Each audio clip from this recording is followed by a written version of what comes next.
De volta com o programa Ponto de Vista, o entrevistado de hoje é o cirurgião plástico Renato Galo. Nós estamos falando um pouquinho sobre o aumento da cirurgia plástica no Brasil. Doutor Renato, muitas mulheres, na verdade, principalmente homens, têm essa dúvida, né? Mas como é que eu vou saber? Antigamente havia aquele silicone líquido que tinha mais complicadores e alguns seios de silicone que nós vimos que é mais duro. O que ocorre nesses casos? Há um procedimento errado? Há uma falha? Ou não? O silicone é daquela forma mesmo que era para ser implantado?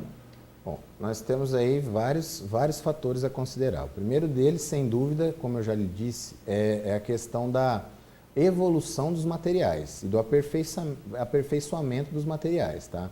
Então, se você pegar para analisar as próteses que eram utilizadas há 15 anos atrás, por exemplo, você vai ver um silicone líquido dentro de um envoltório, de uma capa, e que então era facilmente deformável, tá? Então, com o passar do tempo, com algum trauma, alguma pancada mais forte, poderia até vazar, exatamente. Então, isso gerou medo e evitou de que muita gente operasse durante muito tempo. Com a evolução desses materiais, o que a gente tem é cada vez um revestimento que causa menos agressão ao corpo, então por isso pode ficar mais tempo, e um conteúdo cada vez mais tendendo ao sólido. Então hoje a gente usa um que a gente chama de gel de silicone de alta coesividade. O que é isso? É um gel quase sólido. Então se você, por exemplo, tiver uma ruptura dessa cápsula, desse envoltório da prótese, o gel não escorre mais, ele é uma peça única. Se você espremer uma prótese, abrir uma prótese e espremer, o gel sai e a hora que você para de espremer, ele volta. Então, hoje a gente tem muito menos fatores complicadores no caso de utilização desses materiais. Por isso, a gente tem uma segurança e uma durabilidade muito maior para oferecer para o paciente. E o silicone, principalmente no caso de peito, ele se torna um limitador para alguns esportes que as mulheres querem fazer? Olha, hoje em dia eu te diria que praticamente nada é proibido com silicone mamário, tá? Haja visto, nós temos jogadoras de nível de seleção brasileira de vôlei, por exemplo, aquela meio de rede da seleção brasileira Thaísa, bem alta, colocou silicone e 40 dias depois, um mês depois, já estava treinando novamente, tá?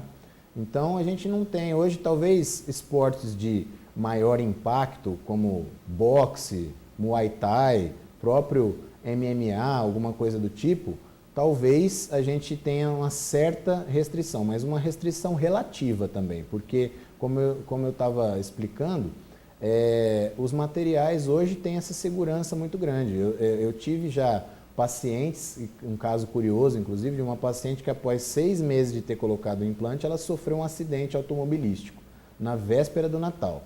Estava com o cinto de segurança, ficou com a marca do cinto de segurança no tórax, a gente fez uma ressonância magnética dela, a prótese estava intacta no lugar. Então, o impacto frontal que ela teve todos os outros problemas, dor no ombro, dor no braço, dor no peito, mas a prótese estava lá quietinha. Então, não teve problema nenhum com a prótese. Falando um pouquinho agora de procedimento masculino, no Brasil também, cada vez mais, cresce o número de homens que fazem a cirurgia plástica. Será que os homens no Brasil estão perdendo um pouco a vergonha de fazer cirurgia plástica ou estão divulgando mais esse fato? Eu creio que as duas coisas, tá? Existia até bem pouco tempo atrás, e ainda existem resquícios hoje, de uma sociedade machista. Mas isso está caindo cada vez mais, porque o homem está percebendo que ele também tem, primeiro, direito a isso, quais os benefícios que a cirurgia plástica pode trazer para ele. No âmbito pessoal, porque é a mesma coisa que eu costumo falar sempre no consultório, né?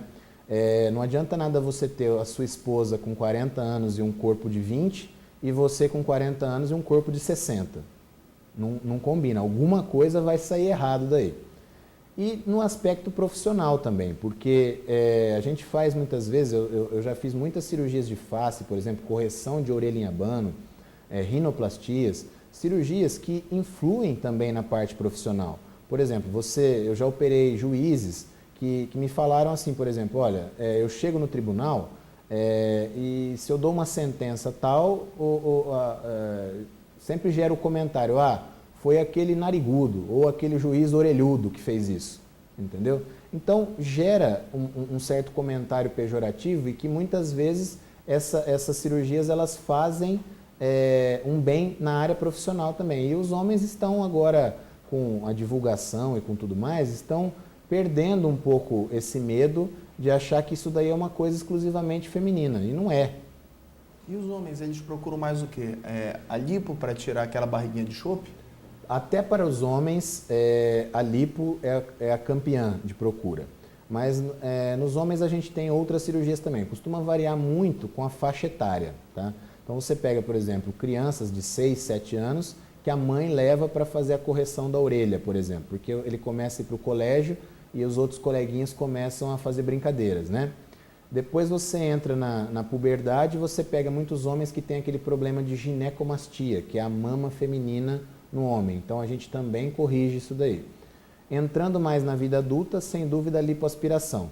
E em quase todas as faixas etárias, no homem, a rinoplastia é importante também, porque o homem tem uma tendência a ter narizes maiores e mais grosseiros do que a mulher.